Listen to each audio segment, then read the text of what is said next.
good to have both of them in the same time zone, so it's easy for us to coordinate. And I would not be spending a lot of time on introduction because they are not new for us, but I must be speaking a few words because we have all the time new participants as well. So Brother Eric serves as the national coordinator of the entire Canada country. And he also is into this since almost more than 45 years. Recently, he's retired from his profession of being a journalist at the Canadian Broadcasting Corporation. And he actually is instrumental also for setting up many more centers in the entire country of Canada, to name a few, Edmonton and Calgary.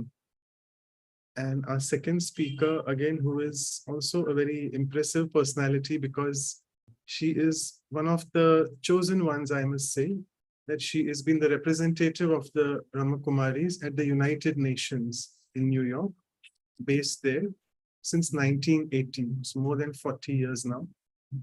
And she engages in looking at the 5 P's of the Sustainable Development Goals. I must make a mention of these 5 P's, that is peace, people, planet, prosperity, and partnership.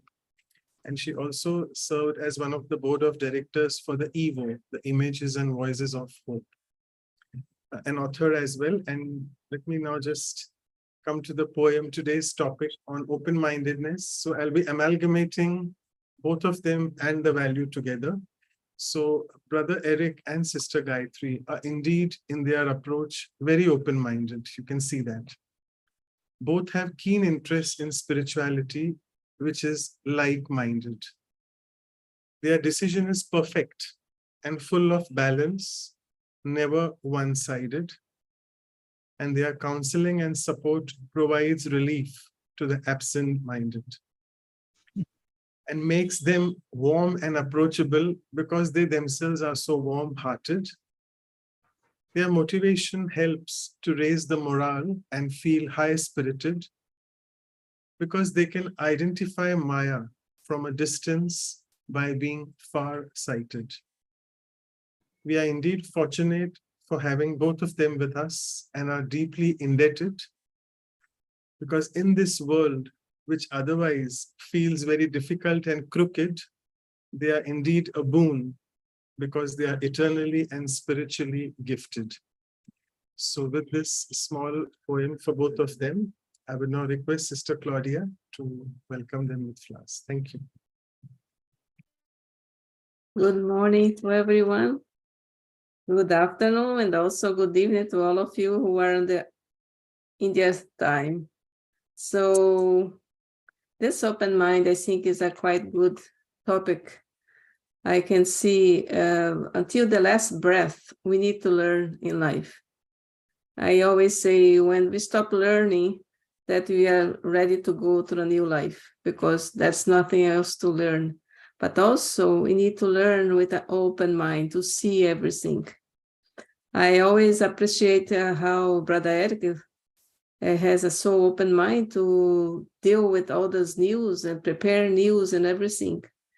And then I myself, I can tell you, doctors, we always just focus on things like diagnose and treatment. Sometimes the mind gets a little bit more focused on that one. So I used to see him and I used to take learning from him because he has so open mind. And also Sister Gayatri too, because she works in a very different world. So she has to deal with all the peoples from different race and everything. So she also has a very open mind. So I think for today, we are going to learn a lot from both of them. I am really looking for that, so I can open my mind even more. So I like to welcome both of you. Probably you came on the same plane. The plane left New York, passed to Montreal, and is coming to Vancouver. So welcome to you, and then have a very, very, very day. And it's Lily's coming because Easter's coming next week, and some rules for both of you. Thank you. Beautiful. Thank you. So thank you so much, Sister Claudia. And yeah, sorry to interrupt. If I can just make a quick announcement. So today we have some technical glitch here. So I would just request all the Tamil people who want to hear in the Tamil translation, please ignore the Tamil room. Just go to the English room directly and you can listen to it over there in that room. Thank you. And over to both of you. Thanks. So, Sriji, hello. Good to be with you. Now in the room Zoom together to chit-chat. I like the way Manoj introduced you as an impressive personality. So I'm expected to be impressed.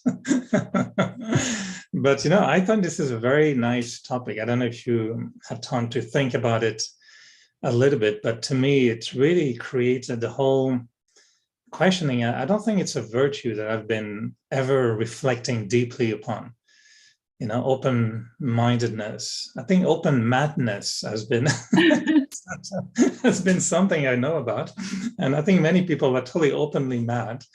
But open-mindedness, I think it's fascinating because I don't know what you think about how do we relate to it? How do you define it? And how does it sound, to be open-minded versus what? Closed-minded? And I was searching for a tool to evaluate how open-minded I'm really on. Is it, we say we're open-minded, but are we really? Is there something that closes my mind sometimes? I'm very, very much looking forward to hearing from you and see how you've been thinking about it and how would you define what is being open-minded and how open should it be to be open?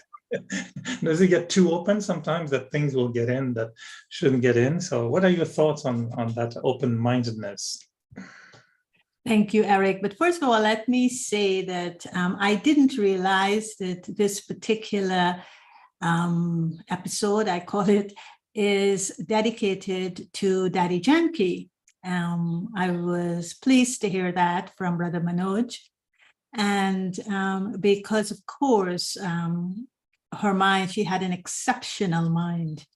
And I know both of us had the experience of visiting Daddy's mind on many occasions, And so I want to start with a story. I was going to start with a quotation, but then let me put that at the back of my mind, because I'd like to start with something with Daddy Janki. And that is Daddy Janki once said to me, Gayatri, don't think. And I kind of got a little bit confused. I said, Daddy, don't think. And she said, yes, I want you to not think. And of course, I went into a kind of a tizzy and said, gosh, thinking is one of the fundamental rights of a human being. And here is Daddy Janki telling me not to think. And so what is this all about? Am I disobeying something that she's saying? Am I not rising to an opportunity that she's giving me? What's going on? So one day I said to her, Daddy, well, if I don't think, who will think for me? She says, I will think for you. And I went, oh my gosh, you will think for me? I don't think so, Daddy, because what you will think for me, I don't know if I'll be able to do them, to even understand them. And so I treated it lightly. But today, as Manoj was speaking, I said, gosh, had I seen that as an opportunity and had I risen to that opportunity, what would thinking be today for me? How would I have spoken on this subject of open-mindedness? I think it would have been a completely different Gayatri you would have been listening to, a Gayatri whose thoughts would have been filtered through Daddy Janki's mind. And that would have been a novelty, wouldn't it? So I just wanted to start with that. And in answer to your question about how I see open-mindedness, I want to maybe start off anecdotally with this. Because for me, the more open my mind is, it's the more honest I will be about my feelings. So, every day people ask us, how do you do? How are you doing today? Or Om Shanti. How do I answer it? How does my mind respond to that? Because your mind, your thoughts are always the initial response to anything. That's how we respond. Do I respond to it because I want people to think that I'm all right? And I always have to be a positive person in the eyes of people. So I'm going to close my mind to the feelings that I'm having right now. And I'm going to respond, oh, fine. I am absolutely fine when I'm not fine. And I think the first thing about open-mindedness is to appreciate, always call it, that I must recognize that people appreciate honesty. And I must be honest with people from the level of my mind, because my mind is conveying to them the answer to the question, how do you do, or the greeting of Om Shanti. So I came up with this metaphor that having an open mind or having a closed mind, because I think we are grappling with both in our lives, it's like looking at the half empty, half full glass. And to understand that having an open mind is not going in pursuit of something, but it's actually something that I should be living with.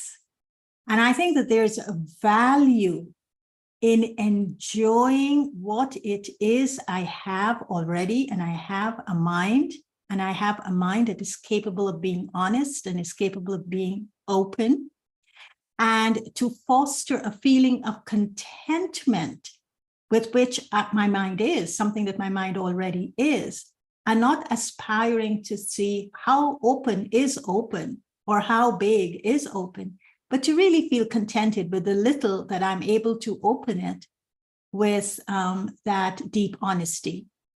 The other is something that you said, and I think it's very important what you said. You called open-mindedness as a virtue, as a value. And I think that's so true. When we have our list of how many virtues we have, we don't put open-mindedness as one. And perhaps we should, because I think open-mindedness is a positive character quality, because open-mindedness is what invites the human being to think in reflective ways. And I think that's an important thing right now. So I'll stop there. No, don't stop. Keep going. Our minds are being open right now. But what do you, because I think there's many aspects that I'd love to hear, like how you define things. Is open-mindedness is an expression. Is it in our technical approach? Is it really the mind that opens, or is it the intellect that opens? Is there a difference? And is one, playing with the other or stopping the other from being open? Is the intellect opening or the mind really? How do you define what is really? I understand about my honesty and my ability to process my feelings, with honesty. But how do you see what is an open mind and what is an open intellect? Well, I feel that when we talk about an open mind and when we talk about a divine intellect, because I think they'll go together, we are talking about a quality of thought, because the mind creates thoughts and the intellect creates thoughts. So they're both manufacturers of thoughts. But the thing about the mind is that the mind does not have a sense in and of itself. The intellect is where sense meaning takes place, meaning making, and how to make sense of something occurs within the intellect. And this is why the intellect is called the third eye of wisdom. The intellect is the eye of the soul. Of course, the whole soul is one being, so the whole soul is also the third eye. But the intellect is able to discern and decide.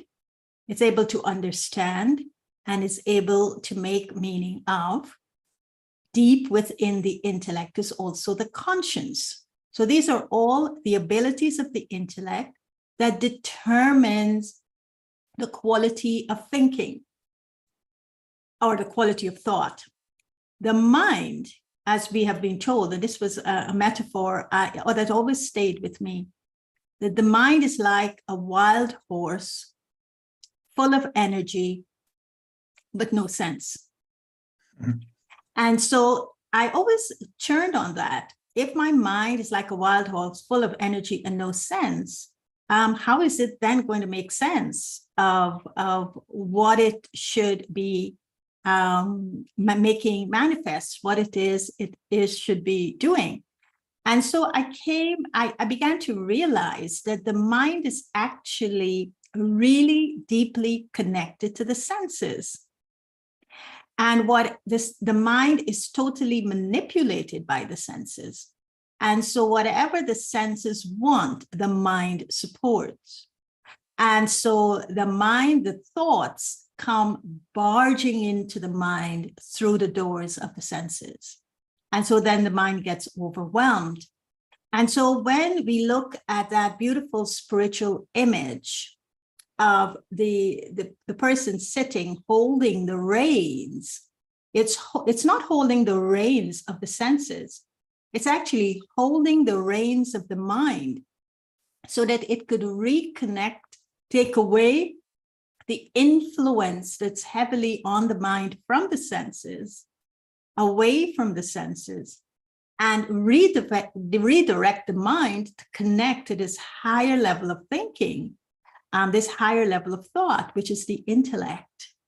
And so then the intellect could help the mind discern what is right, what is wrong, what is true, what is false. So I see the definitions on that level of operation based on my own experience of understanding.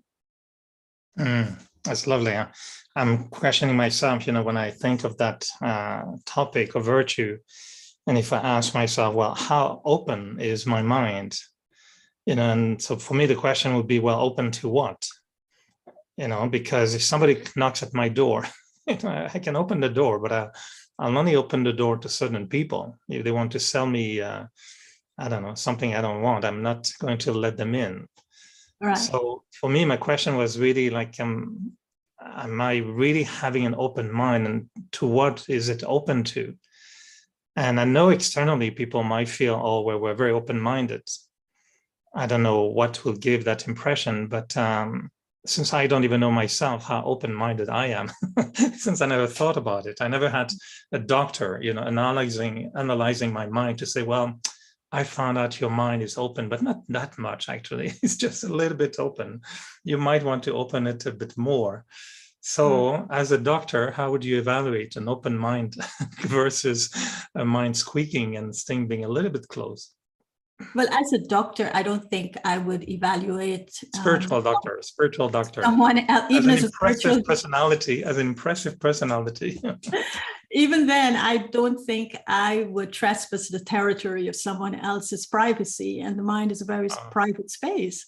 So I think I would uphold that dignity in another for them to do that for themselves. But of course, to help them facilitate the process, I'm available for that. But I think that when I was thinking of this open-mindedness topic, and I was very happy that you would be interviewing me, because I know you're down to earth and you're practical, and I know you would be putting me in corners with your question. So I decided to kind of look at within myself. And the first question, before I ask myself the question, do I really have an open mind? And how would I detect the openness of my mind? How would I connect to the openness of my mind? I had to ask the question before that. How do I know that I'm not open-minded?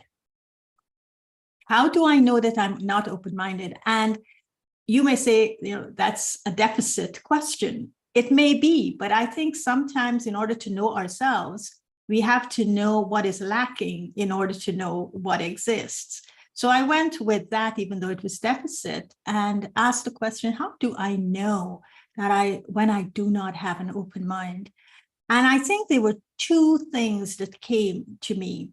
It's very obvious within my personality, because remember, your mind is not only connected to your intellect and the way the intellect would work to help the mind, but it is also connected to my personality, my nature, my behavior, my habits, everything. It's all connected, it's holistic. So I looked at myself and I feel that the one thing that prevents me, how do I know I don't have an open mind, is my I and my side bias.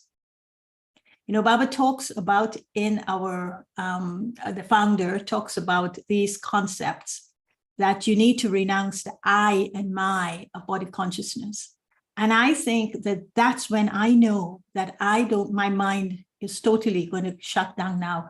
When the ego of the I steps in, and even the ego of the I in terms of respect, I have to uphold this respect, my mind is totally closed. The other, this is my understanding, this is my experience, this is my expertise, this is my knowledge and learning. So those are all I and my biases. And the moment I want to understand something and I believe that these things, they are a pervasive tendency in the way we evaluate things. And we have to look at it because they show up, these pervasive tendencies of the I and my biases, they show up in our desires, they show up in our beliefs, they show up even in the requests we're making, they show up most of all in our ego.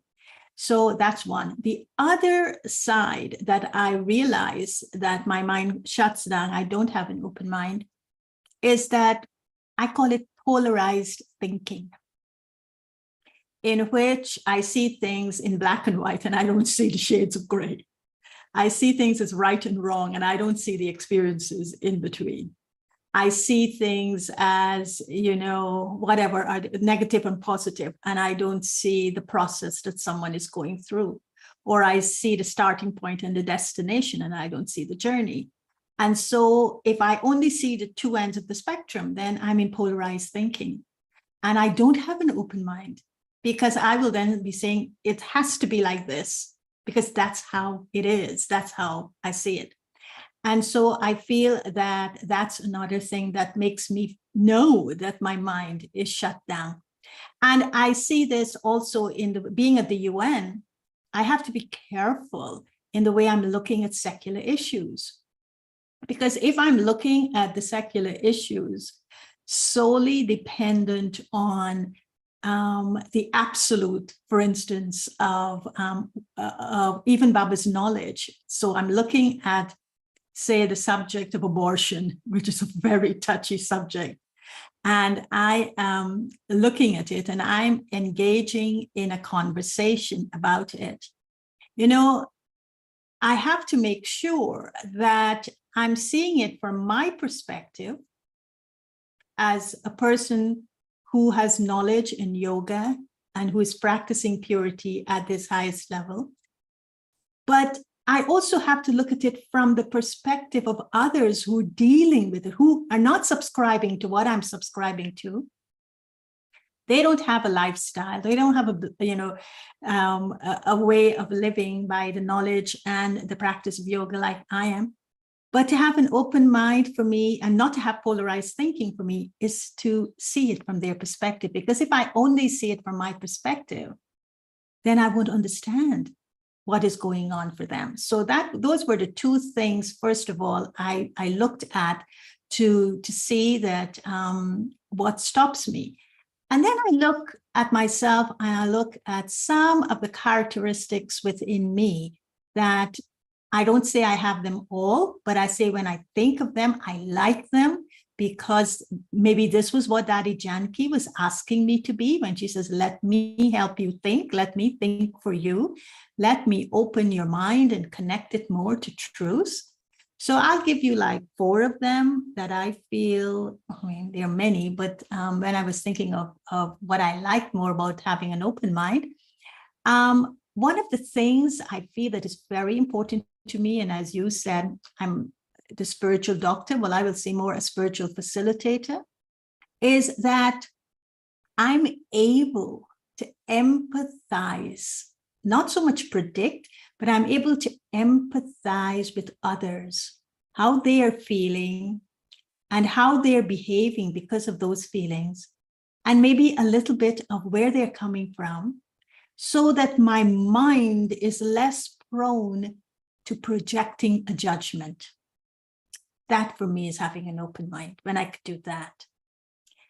Another thing I love, and again, it's connected to Dadi Janki, is that she taught me to be open-minded, in which she taught me to actively seek advice from her, from the seniors, and to listen carefully to what they are feeling as they're giving their ideas to me.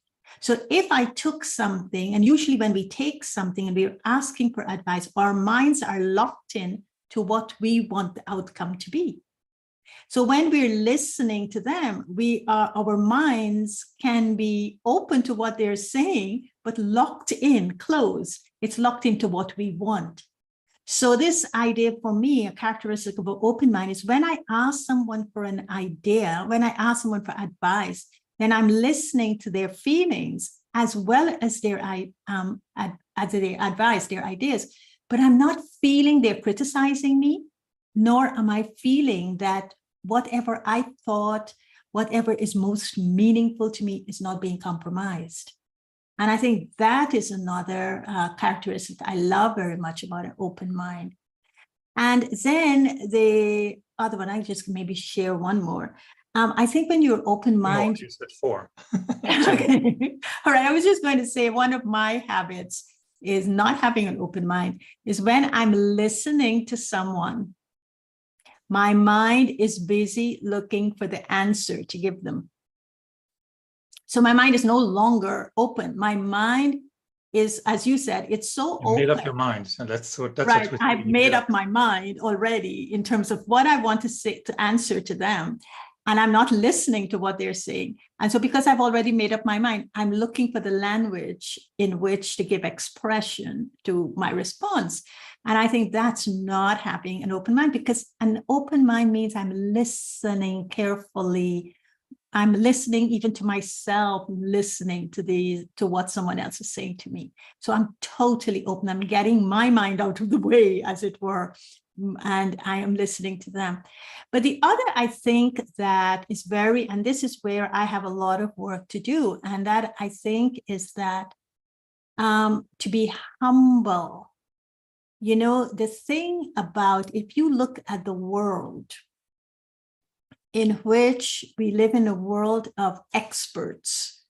You know, this one is an expert. Eric is an expert in the media. So when I'm talking to him, even if I have ideas about a project we're working on, I have to be careful because he's the expert, and whatever I might say, you know, I can't have such an open mind to tell him because he's the expert. Doctors are experts. When you go to them, as Claudia said, they tend to look at, this is the problem, and this is the diagnosis, this is the treatment.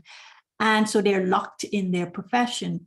And so I think this humility in open-mindedness is we are humble about the knowledge and expertise in so much, with so much that we would admit that an expertise doesn't mean I have all the answers. An expertise doesn't mean I know exactly what that person is going through.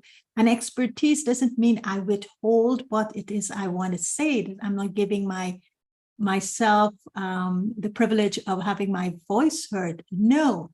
And I think that I have to be humble with what it is I know, but at the same time being open to what other people have to say that is totally different from what it is I may know. But if I listen carefully with an open mind, it may inform what I already know to be even more significant and have more impact because I'm taking. So it comes back to that polarized thing I talked about. I shouldn't be polarized. And the only way I could remove that polarization is to have humility in what I know and be open to what other people are saying. So I think for me, humility is about living in a comfort zone of, it's all right to say I don't know. It's all right to say I don't have all the answers. So these are some of the characteristics that I find it's fascinating because you must have been told, and I'm going to speak a bit slowly because I'm feeling for the translators, and you have an expertise in precision in naming things with accurate words. So translators must have curly hair by the end of the lecture, trying to figure out how to say everything in another language. But I'm sure you've been told that you're a person that comes across with a very affirmative or assertive opinion. And you come across as someone who, you know what you think and you know what you believe in and you know what you stand for. So I'm going into your personal zone thinking, how do you manage to maintain what also defines you as a person with faith, with understanding, with clarity, with the right judgments that you need to hold on to? So how do you manage maintaining that, which is also a quality and a virtue, but at the same time, being open-minded in such a way that it doesn't weaken your personal belief, your personal, I think that this is right, or I think this is wrong, or I'm going to do this and I'm not going to do that. Do you know what I mean? Like, how do you balance one side of you being, very firm on certain ideas, and on the other hand, opening the mind and the intellect with all the signals that you described as being sometimes flags raised to tell you, hey, don't close your minds, keep your mind open. How do you manage this balance? I think that it is to do with what Claudia said about being a student of lifelong learning. And for me, she said, she used the term, the moment I stop learning, it's time for me to move on to another life, right? Start learning something new. And I believe that my openness comes from my love to learn. I love to know. I love to learn. I love newness in understanding things from different perspectives. So, for instance, working with you, Eric, teaches me that when we do projects together, you are very opinionated about what should and shouldn't happen. And when we are in a creative process together, it's not that I accept what you're saying because of your expertise in the field of your work, but I accept it because I said, Eric loves me, and Eric is sharing something with me that I need to learn. He's my brother. And so if I have the love for learning, but I also have the trust in the relationship with the person I'm working with, then it opens me to leaps and bounds of learning, of potential to learn. And I think that for me is very important. But I know, you see, it's about intention. The thing about opening your mind, remaining open, so that you learn in the comfort zone of trust, is that the person that you're learning from, that person's intention is not to change you from who you are, but is actually to invite you in a process in which you would emerge a better you. If not the best version of yourself, but a better version of yourself. You will see things from different perspective. And so, for me, that is very important. So I don't lose who I am. Sometimes I do work with people who challenge who I am and who challenge the principles by which I live and who challenge things about me. But at the same time, I kind of transcend them. And I said, even if that is what I'm picking up in their intention, I'm going to see them if I really do value them. And if I really do feel there's something here that this person has to teach me that I have to learn to make myself experience their reality, then I would transcend it and say, you know what? I'll be protected. I'll be protected from this person's, even if the intention is to shake my foundation, because what I want to do is to help them, to help myself understand them better.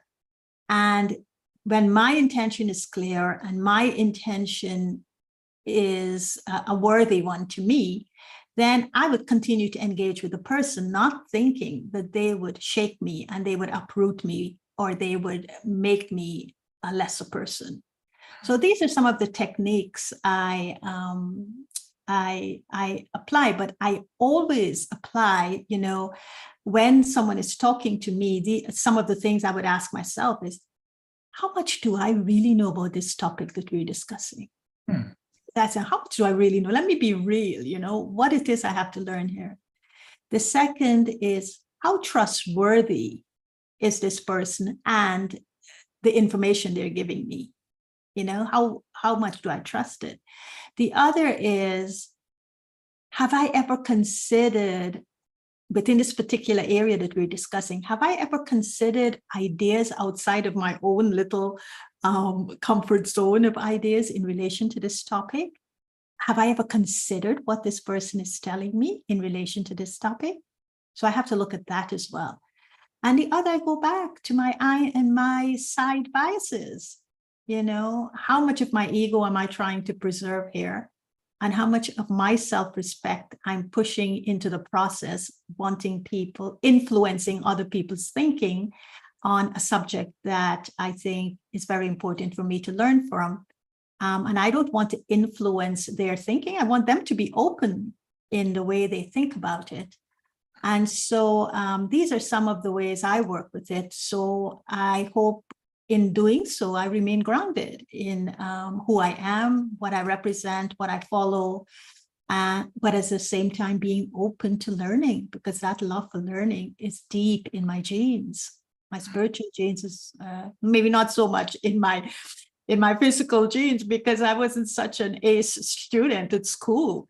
But the moment I entered the spiritual path, the love for learning about life was pivotal. I think if your teachers would have understood how impressive your mind and intellect are, they would have given you A+ in every topic. They were maybe closed-minded. They wanted you to give the answer they were expecting. They missed the point. That's another story. But I think, you know, before having this conversation, I don't think I realized that what we're talking about now, the open-mindedness, may be actually a very key element in our ability to change, you know, our attitude. And I'm wondering how much of our attitude towards others is not changing because of not having an open mind. And when you said in the beginning that also open-mindedness was connected to you with empathy, that it allows you to feel more empathy, I think mind is also connected to the feelings. So, you know, open mind creates what kind of open feelings, or how is an open mind going to change our feelings towards the other person? And I also had this thought about, you know, the motivation, but you already answered that. And I was thinking, yeah, what motivates me to have an open mind? And you said it beautifully, loving to learn. And for me, it's also about wanting to love the other person. If I don't love someone, and I know I don't have that true and pure love for that other person, I know there's something in me interfering with my ability to love. And usually it's my ego and my closed-mindedness, maybe. And so the desire to love everyone forces the doors of my mind to open, because I have to see something else in them that otherwise I wouldn't see. And if I don't see certain things, I wouldn't love them. So how do you connect with these feelings and the transformation? You say you still have a lot of work to do on you. I don't think so. I think you're being shaped by maybe Daddy Janky, but also even her supreme boss more than you think. And you've been reshaped. I know you for almost 40 years. And I know we can see sometimes more easily transformations in others more than we see in ourselves. Mhm. And I've seen you, how you've been not softening, but I would say your heart has grown or has become more visible. I think your heart was there, but for me, I didn't see it because I was impressed Mhm. by your amazing mind and intellect. And now I think we see more and more your heart is becoming very visible more and more. Mhm. And I'm wondering if it's not exactly connected to that openness that has been more and more expanding, maybe in your relationship with everyone and your attitude towards everyone. And I've seen you sometimes very, holding on to certain ideas, but at the same time being open. And now what I see is that you're very strong in certain ideas, but not only you're open, but your heart is expressing that openness, which to me is a level of higher openness where the mind is open, but the heart is open along with the mind. I feel that openness, open-mindedness is a spiritual transformative process. It's a process that only occurs on a spiritual path. I was visiting my doctor the other day, and Physical one? I'm a physical doctor, yeah. Okay. And actually, he wrote a book. He's a cardiologist, and he wrote a book called Heart, A History. He's actually Indian. He works here in the Long Island Jewish Hospital. And we were talking about hypertension. And he said to me that he was talking about a hypertension specialist. And he says the hypertension specialist has just done a course in mindfulness meditation directly with John Kabat-Zinn, who is the founder of mindfulness. And he says that if you were to go to him, he would tell you, he would take you through, you would have to go through that mindfulness practice, because it's only mindfulness practice, according to him, that have got a direct impact on the cortisol levels in the body. And of course, that spikes the pressure in the body. So he was taking me through this beautiful thing. And of course, his book is also very beautiful. And then he turned to me and asked me, well, what about your meditation? What does your meditation do? And I found myself visualizing that if you really do have, because of course I was thinking of this topic I had to talk about today, that if you really do have an open mind, it actually, that's the stimulant to open all the blood vessels, right? And to let the heart relax and let the blood flow, and it would lower the pressure immediately. So I was sharing this with him. He said, well, you don't really need then to go to mindfulness. Your organization doesn't need to go to mindfulness because you're doing it. So I feel that this open-mindedness also has a direct impact on the physiology of the body, particularly something like hypertension. And I feel that that's one benefit. For me, another benefit that I have taken from understanding open-mindedness is that it's very hard, as we were talking about, the love for learning, the love for the other. If I surround myself, if I use what I am doing in terms of my practice of meditation, my understanding of Gyan, or even the concepts, not the understanding, the concepts of Gyan, and I surround myself with that, and I become kind of insulated from what's happening in others, then what the mind develops for me is a we versus them mentality. And when there is a we versus them mentality, I cannot serve the other. There's no way I could serve the other. So my closed-mindedness becomes a hazard to my serving, which I've given my life to, because all of us, within the DNA of our souls, is we want to serve. But if we use that which is supposed to, the knowledge is supposed to be universal, could touch everyone. The knowledge is supposed to leave no one behind, no matter where in the tree they come. And it's also transforming their minds and their thoughts. If I use it to insulate myself, then I'm not able to serve. And I think this we versus them mentality has got to stop. And I find even within what is happening in the world, politically, religiously, wars, if we, even as Brahmins in the BK community, do this to ourselves, we take something that we believe to be true and insulate ourselves from the reality and take on this attitude, as you were talking about, we versus them, that what the government is doing is right, so I have to support them versus the other. That is something that really restricts our minds from being open, because it's shut down. It's shut down with the side we are taking, with an influence that we are under. So that was another one. And the other, I think that, I don't know if you've heard this word, but I was fascinated by it. It's called VUCA, B-U-C-A.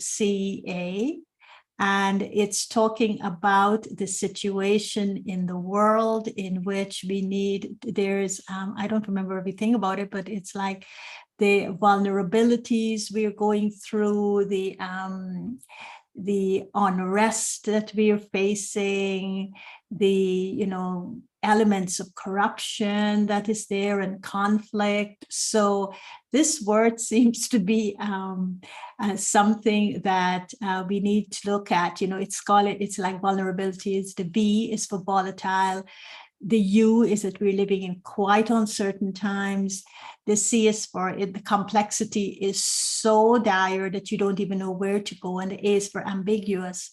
So if we're living in this state of the world, I always believe the benefit of open-mindedness is really that we should develop. And again, it's a quality that the world doesn't like, but it's quality that spiritually is very important, is tolerance. And we should never close our minds to being tolerant of others, because if we do that, we'll die, and we won't be able to be the kinds of open-minded people we need to be to serve. And so I think that we need this open-mindedness within this the context of the world that we're living in, so that we allow tolerance. What does tolerance do? It allows the mind to be so open. And what it allows the mind to be open to? It allows the mind to be open to the diversity in the communities that we're living in. It allows us to give people the freedom to be who they were, as the song says, born to be. Let them express their opinions. Let them share their insights. Give them that permission. In other words, let them feel a little bit of their worth. And so I feel that's another thing that is very important for me, to be tolerant. And I'm not even talking with these benefits I've just talked about, why it was important for me to be open-mindedness, and maybe grew into being open-mindedness, because I was finding even within my own community of the BKs, these are some of the things I began to suffer from. I began to disagree with certain things that were happening, and I was no longer able to be tolerant, and I was no longer able to serve. And so I said, well, I have to go back and revisit what it is I've given my life to. And for me to open up and to be true and authentic to what I've given my life to, I have to have an open mind, because I have to let everybody be who they want to be, and not to impose on them a profile that I want of them. Mm. And then in terms of time waste management, tell us if we want to have questions from outside or whatever. But before we go there, and then I don't know if you want to invite people to ask questions or no, or... Yeah, we have time, but we still have 10 more minutes. We can ask questions. But I wanted to give time to people to think of their questions. And I was thinking for the last few minutes, Gayatri, there's one dimension, I think, to me that is fascinating. And, for most virtues, and most people know that in Brahma Kumaris, of course, we believe in God, and we have a good relationship, I think, with God. For many virtues, I like to know how that virtue emanates from God, so that I have a clear reference to say, yeah, human love is great, but God's love is probably even nicer. So let me taste that to increase my quality of love. how can we see, and it could be just a preview for another conversation because it's a big topic, but do you see God as having an open mind?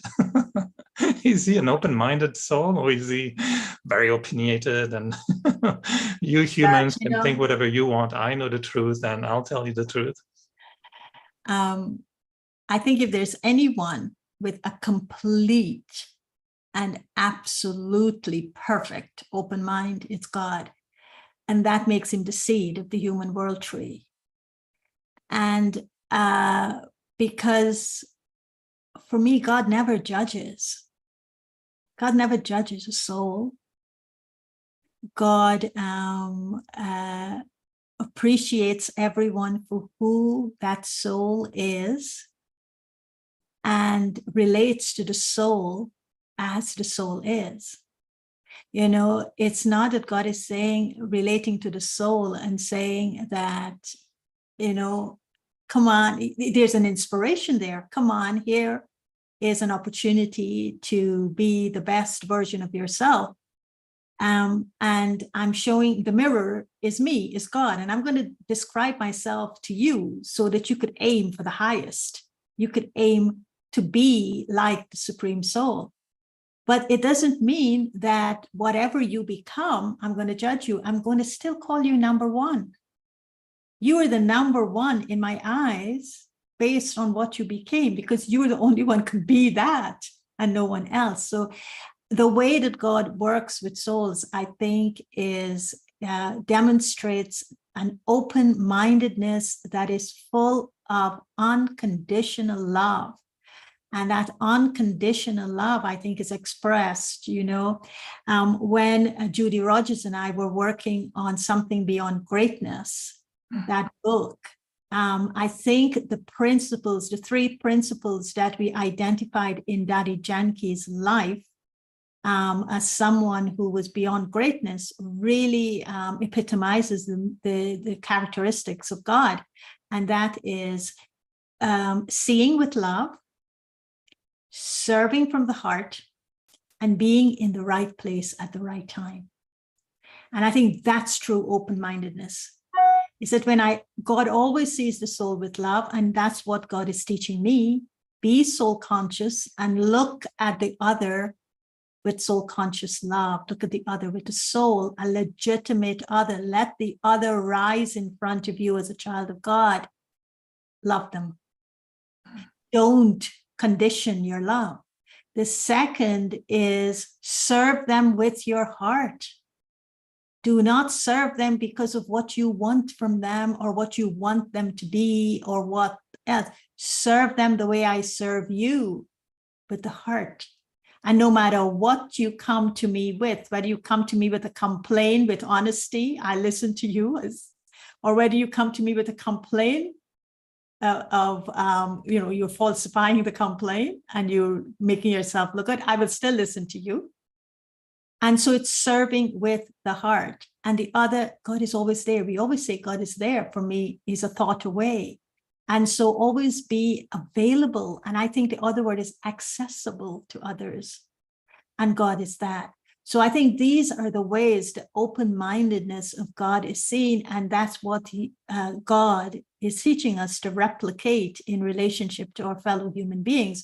But we fall short because we have limitations. And God doesn't have limitations. We have karmic accounts. God doesn't have karmic accounts. And so how is it that we could rise to that level of complete and pure open-mindedness is going to be a question of how we examine ourselves and how we understand our own open-mindedness. And it does require from us reflections. We need to be reflective thinkers. We need to have reflective minds. We need to be mindful of the thoughts that are circulating in our minds. And it shouldn't be like a fan. You know, when a fan spins in a room, it's circulating the same air. So we shouldn't be circulating the same air. And yeah, that's how I feel God is. You know, I really listening to you, I feel as if I never reflected really upon that virtue that much, you know, honestly. And I feel that, maybe over history, humanity hasn't described God very much as an open-minded being.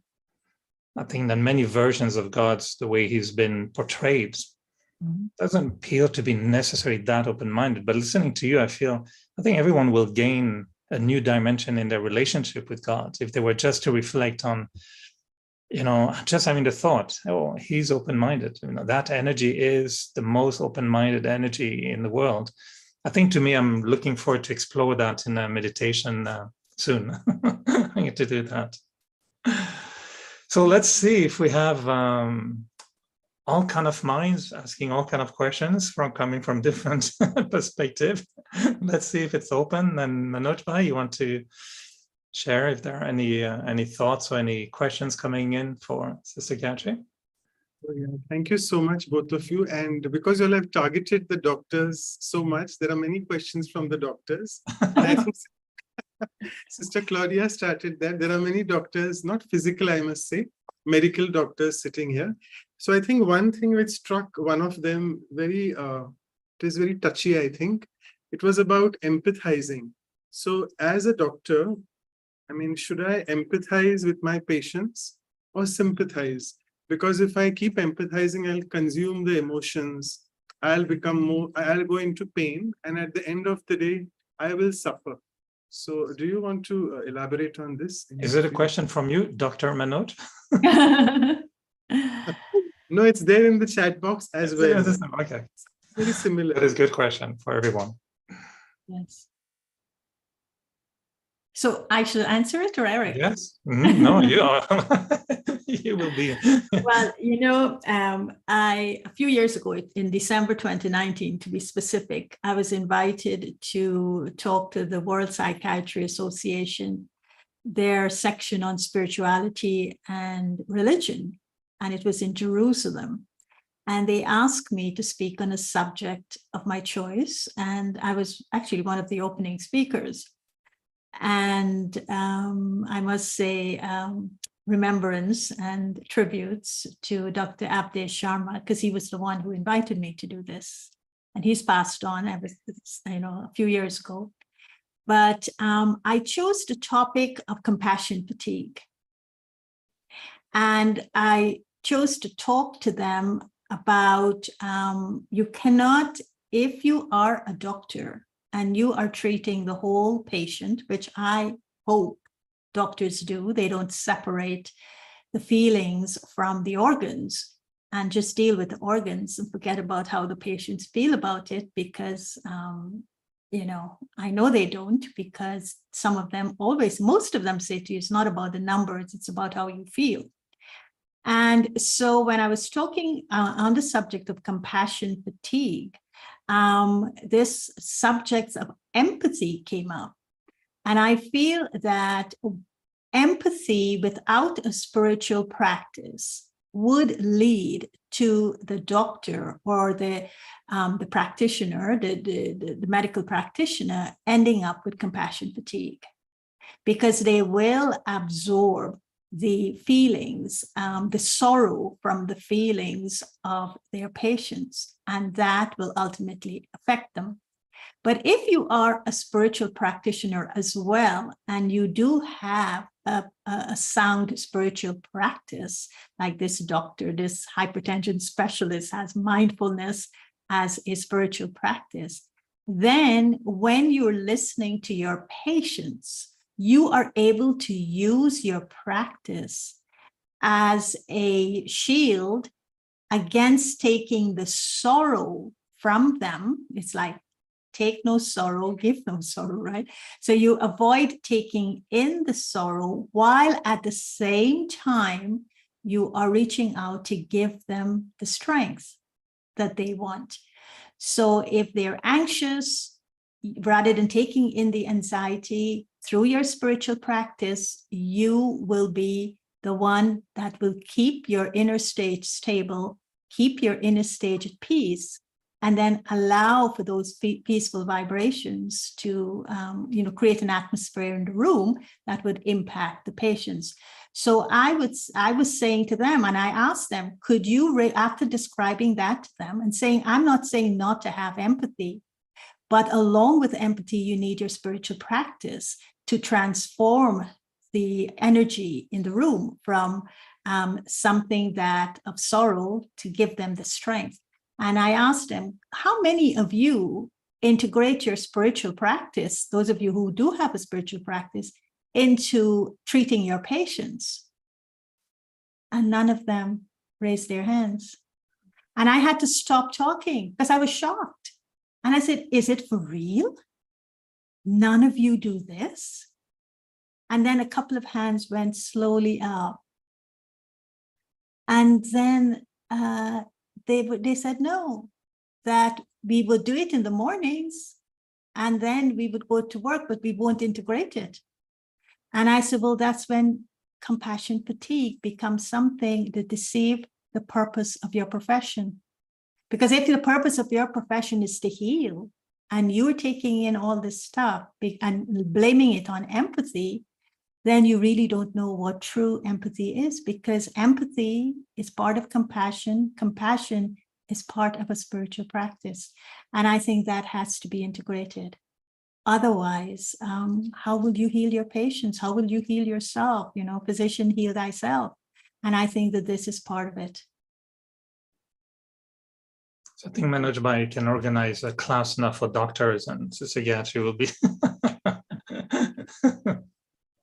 No, it's true. I mean, the medical field is such a deep one.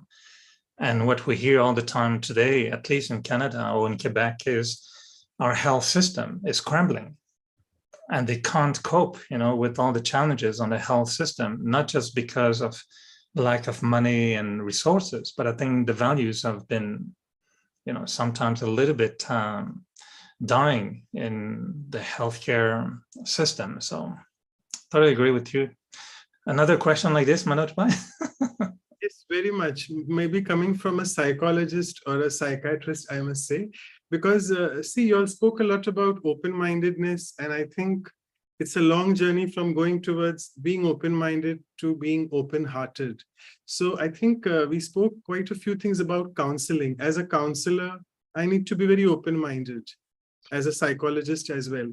But sometimes I don't know how to balance. I may be swept away in the emotions of what they are sharing, and I'm listening to them very aptly. But how do I maintain this balance of being open-hearted and yet open-minded as well, yet not disturbed? I think it's the same one, as you all said, being spiritual, your spirituality needs to come in, but how do I develop this balance? Well, you know, John Kabat-Zinn has rocked the world with mindfulness. And how did he rock the world with mindfulness? If you look at the mindfulness he's talking about, is be aware of what's happening in the moment in your mind. And not just be aware, do something with it. But you take time out to do that. And he's not saying just in the morning and evening, he's saying integrated. Now, in my practice, which I hope it's Manoj's practice and Eric's practice, we have 3 terms that are all connected to the mind, but it's also connected to the heart. It's connected to feelings. It's not the heart as the organ. It, you know, Dr. Johar, he differentiates. He calls the metaphorical heart, and he calls it the organ heart. And he says the metaphorical heart is about having a big-hearted, being big-hearted, having a mighty heart, having a brave heart. They're all things connected to one's emotions.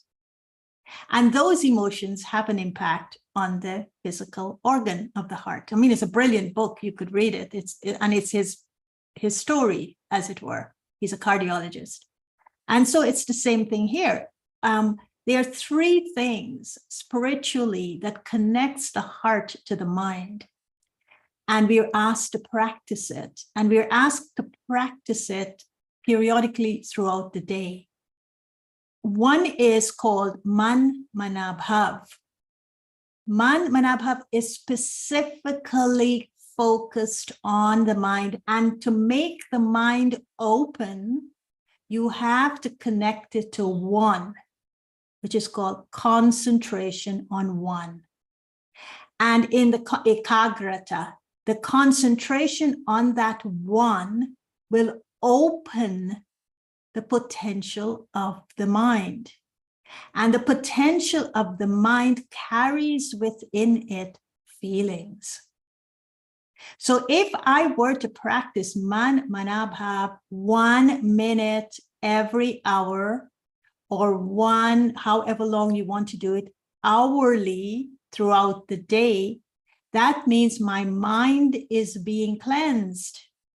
My mind is being empowered.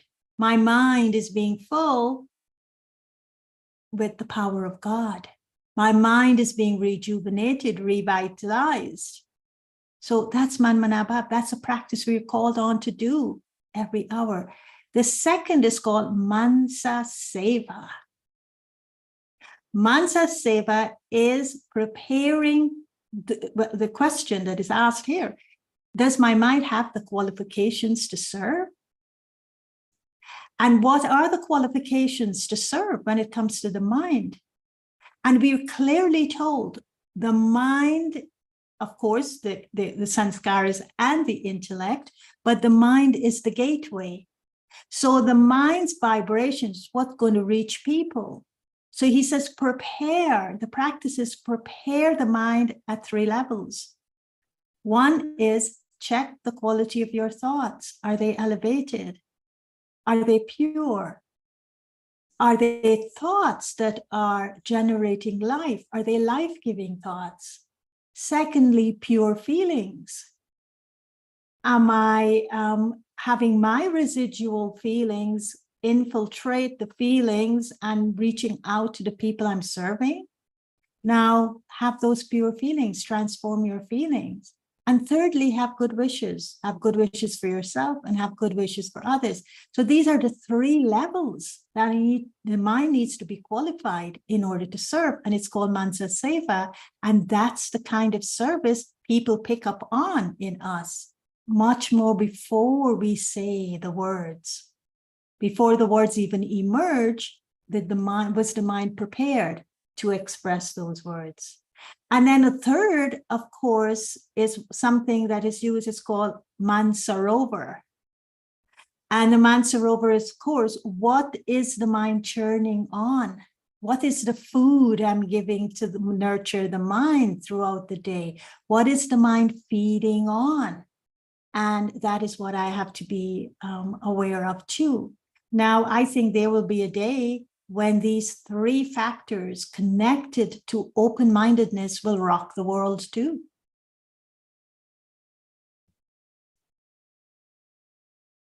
So we count on you, Sister Gayatri, to be there when it's rocking, right? It's rocking, exactly. Thank you so much. It was an amazing answer. Now, I'll point this question to Brother Eric because it's a very open-minded question. A very sensitive issue as well, with something happening of late, I think in Kenya or some part of Africa. It's about the entire same gender attractions, being gay and lesbian. So one of the person is asking here that if I come to know that my son or daughter is gay or lesbian, so should I be open-minded and accept that? Well, I will say certainly. Well, it's more than that. It's to check 2 things. I've been at work witnessing different responses from parents having to face that situation. And I was deeply, deeply touched, by the diversity of how some reacted.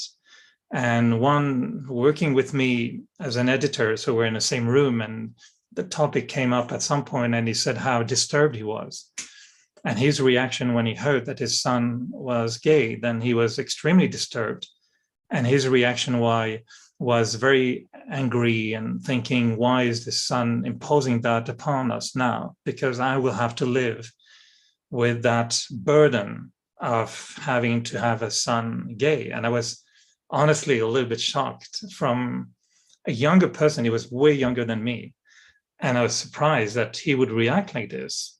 to his son coming out.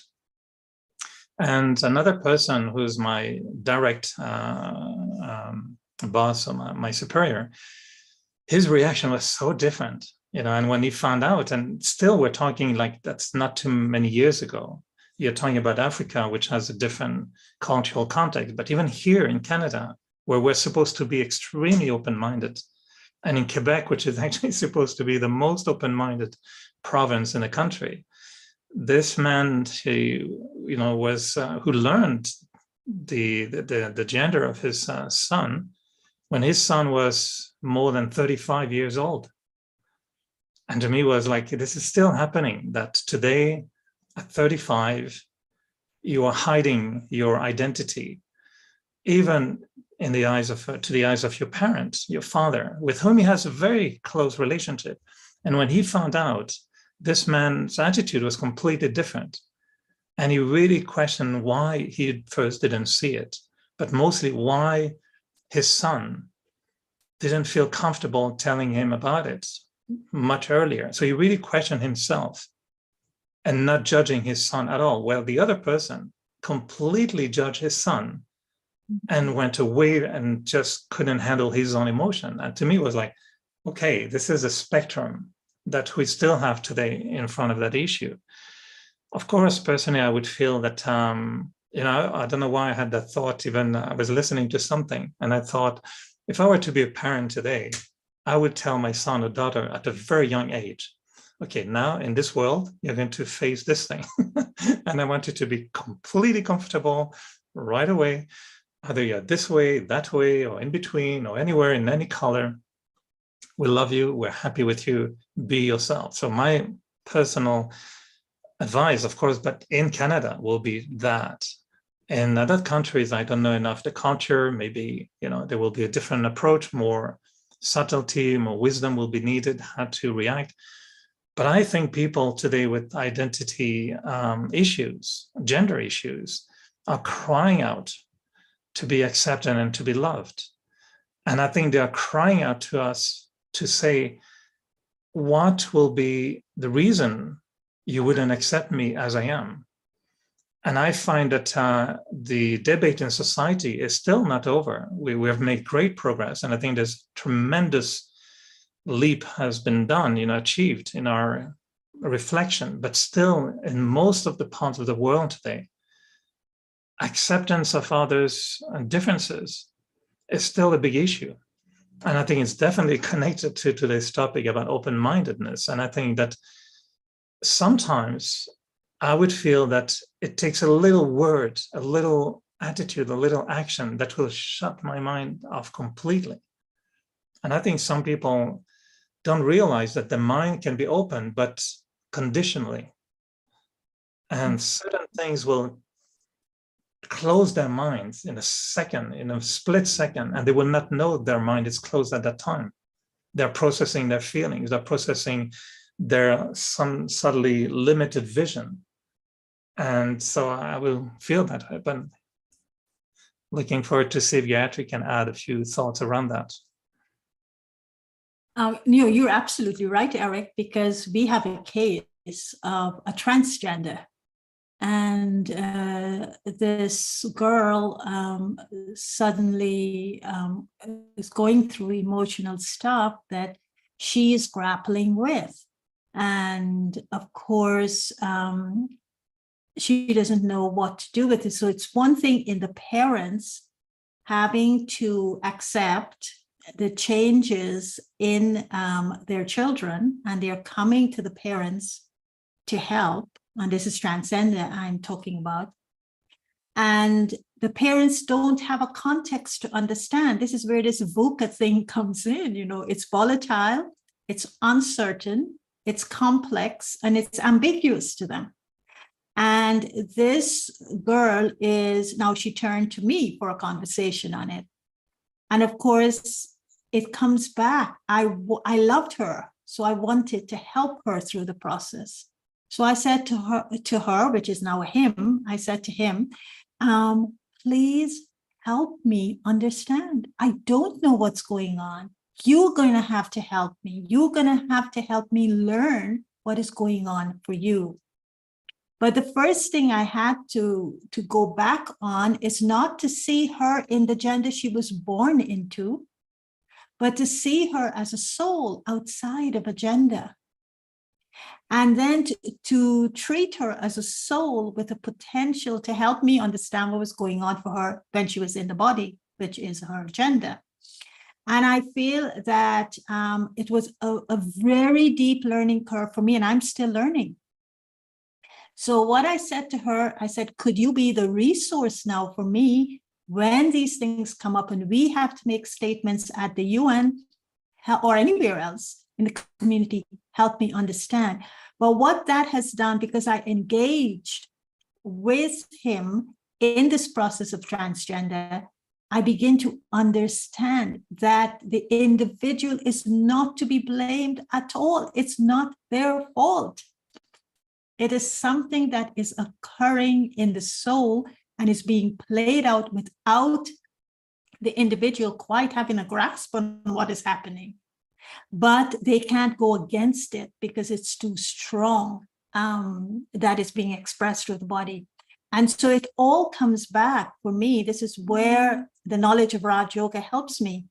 It's that whatever is going on to reaffirm the dignity and worth in the human person, which is the soul, goes far beyond any of the physical things that they're going through. And that will help them tremendously to come to terms with what is happening, because they're not to be blamed for it. I'm sorry, that's the conclusion I came to. And they need a lot of help, strength, and support to be who they have turned out to be outside of their gender.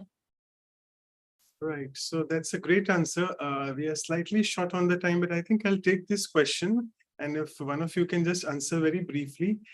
It's a very sensitive issue, again, for a spiritual person, that if someone has opinions that are against Srimat, which is God's directions, how to find a balance in the feelings at that moment between I don't agree and I accept whatever he thinks, because I feel my ego will be activated if I don't agree with them.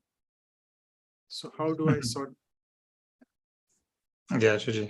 Go on, you go on first. No, for me, I would say very briefly, my attitude is to learn to have conversations, not confrontations. And where I think we get jammed a little bit is when we don't manage in the art of conversing and not confronting. And particularly issues such as, opinions and strong opinions about anything. I've learned over time to appreciate what we call in this knowledge to dance with everyone else's sanskaras. And if I want to dance tango, but the other one wants a valse, well, let's go for the valse and see how I can manage. And I like this notion that change confrontation into conversation.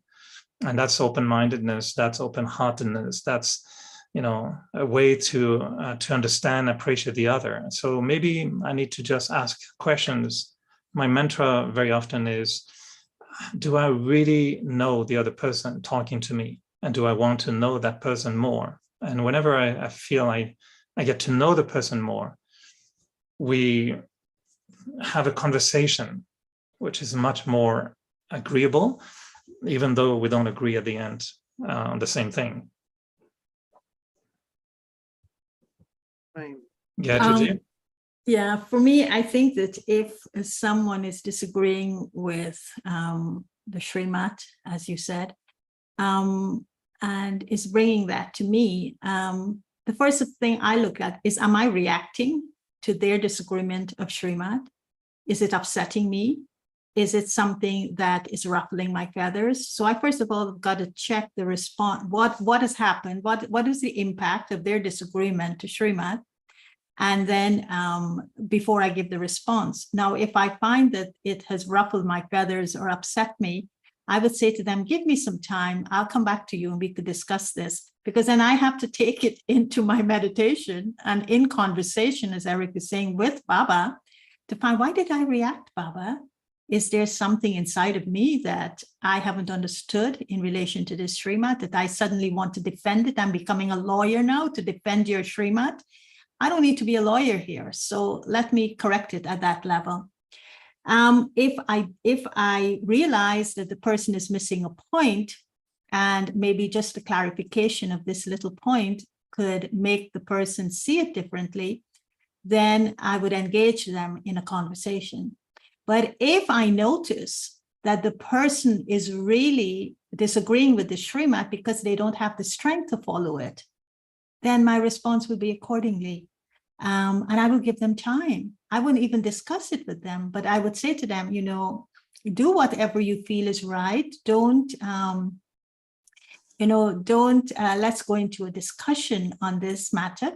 Just do what it, and whenever you want to discuss it further, I'm always open, but I'm not going to tell you what to do or not to do in relation to the Srimad. So don't fight with yourself, thinking that the Srimad is wrong and you are right, but just say that it's not the right time for you to do it.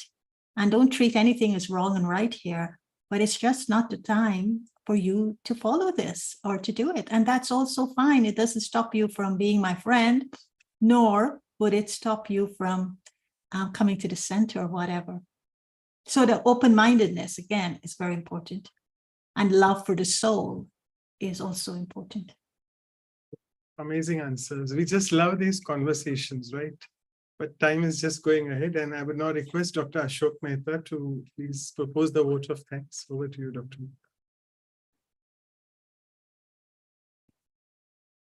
Mehta. It's been such a beautiful conversation. I think I like the style of conversation, especially a very lucid way in which Gayatri Ben and Eric Bhai both.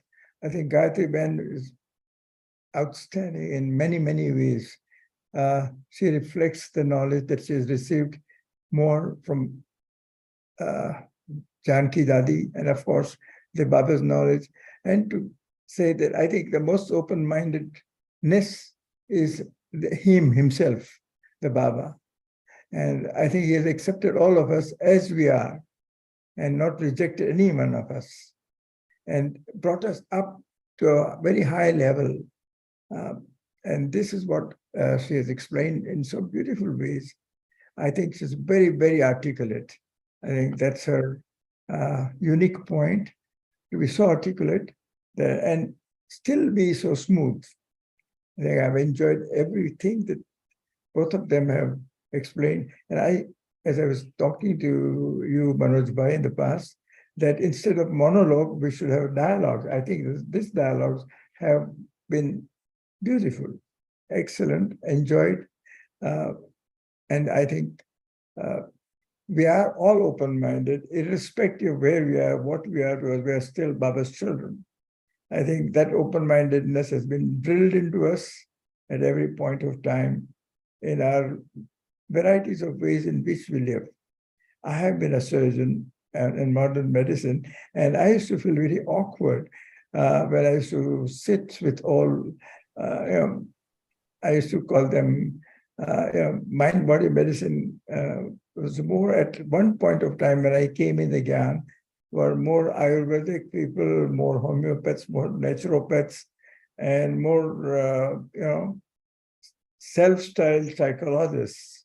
But still, I really realized that this is one thing that I was missing. And that also added a dimension to my life. And the Vyasa added those beautiful spiritual dimensions, which I think all of us need. And when you talked of compassion to the World Association of Psychologists, that's an absolute subject, which we all need in modern medicine.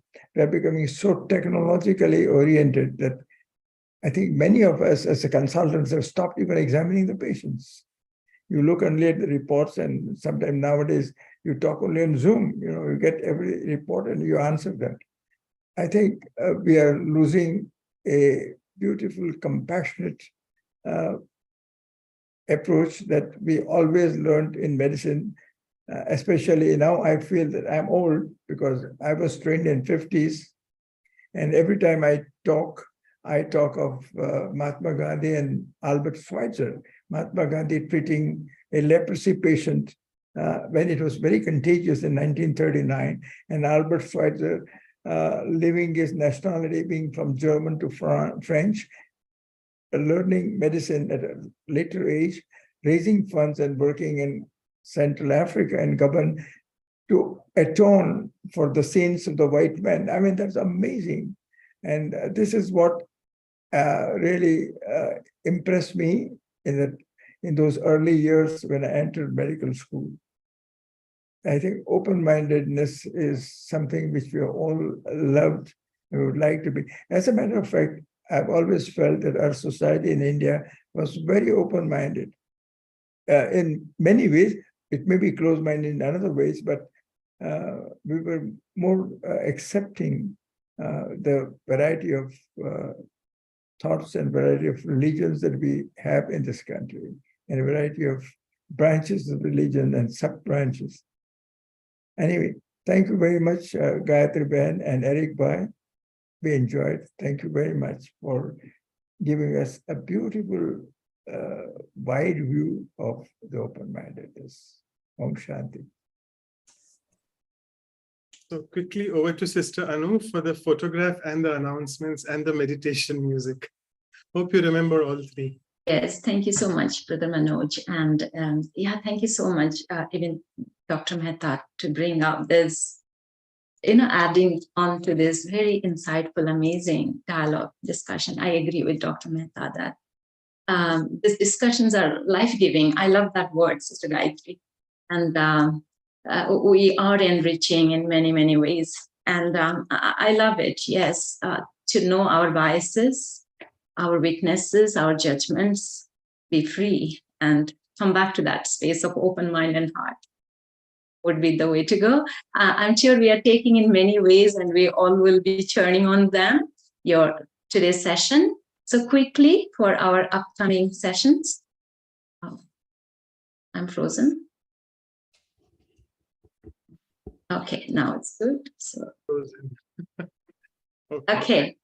So we have the spiritual significance of Good Friday and Easter. Just after 24 hours, we'll have Sister Luciana joining us from Brazil. She's the national coordinator of Brahma Kumaris, and she would take us through this real spiritual understanding of this festival. So please, it's tomorrow morning, 7:30 a.m. for West Coast and 8 p.m. India time. Mark your calendar and join us. And we'll continue our journey of open-mindedness to embody it within us through the experiential exercises in the first hour in our values workshops. And in the second hour, we'll have Sister Valerian from Switzerland to take us further with an insightful talk and meditation. It's happening after 1 week, Saturday, 8th April, 7 a.m. for West Coast, US, Canada, and 7:30 p.m. India time. We had the value abundance last month, and we had to reschedule this silence retreat. It's happening, silence retreat and abundance, on 9th of April, Sunday, 8:30 a.m. India time. That's Saturday night, 8 p.m. for West Coast, US, Canada. These silence retreats are based on Brahma Kumaris teachings, and we welcome all of you to come and experience. And the next session on Values for Life series is episode 63 on punctuality, Samanistata, that's in Hindi. And we'll have our very dear sister, Dr. Jaina from Washington, DC, USA. So please join us then, and you can have all the information about the programs and all these videos, including today's session, on our websites, vyasa.in and vancouver.brahmakumaris.com. Thank you, everyone. And we need to take photograph. That's our trend here. Everybody loves to have the photograph with our guests. So I would request everyone to open your video so that they started opening their video cam once Mehta was giving the vote of things. So they were waiting for that. Okay. So almost there. And I will share these photos later. And then now we should experience some meditation. And will it be a meditation by Brother Eric or Sister Gayatri? And should we play some soft music? among you. You can decide, let us know, or I can play a song with just silence. Beautiful song could be nice. We can enjoy the smiles of each and every one. I think this is, thank you so much. I think we introduced Gayatri as an impressive personality, but I find she's an impressive mind and impressive intellect. I'm glad you recorded this session like all the others, but this was like a master class in cooking. And I think anyone who listens to that again with the mind that this is going to be cooking, you know, my openness, I think this is a recipe that is unique, and all the ingredients that Gayatri has shared are really amazing. So thank you, Gayatri, for dancing with me and family here, the group. It's lovely to be with all of you, and I really enjoyed our conversation, Gayatri. Thank you, Eric, and thank you all. It was a pleasure, and thank you especially, Dr. Mehta. It's so lovely to see you. And you're not old, you're forever young.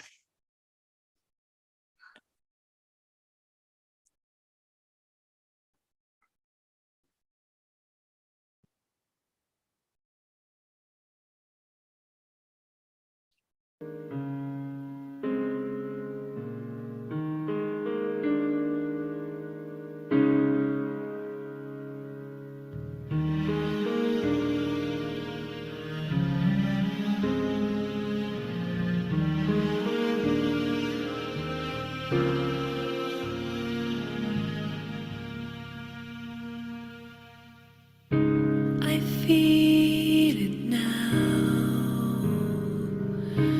It's all around me. A silent voice I can't deny.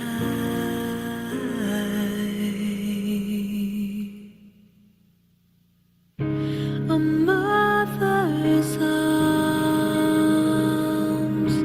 how they surround me.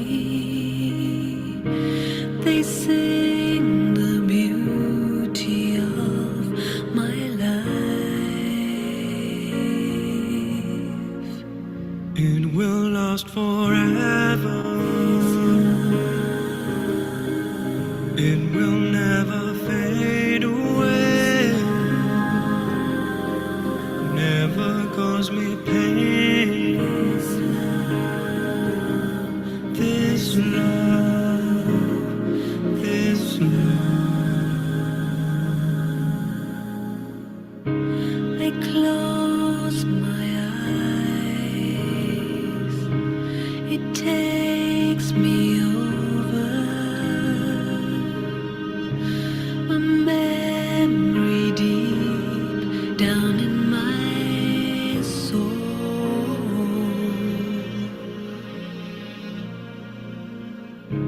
and safe from harm to be beside you. A light will shine upon the world. It will last forever. It will never fade away. Never cause me pain.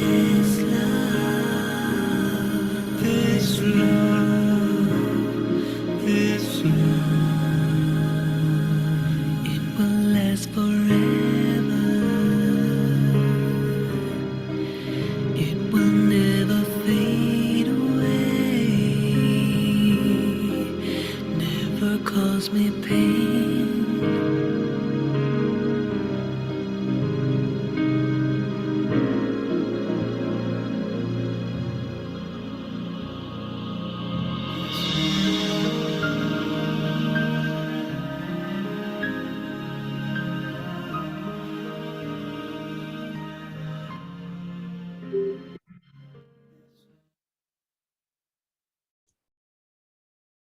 You once again, both of you. Thank you. Thank you. Thank you, everyone. Thank you, both of you.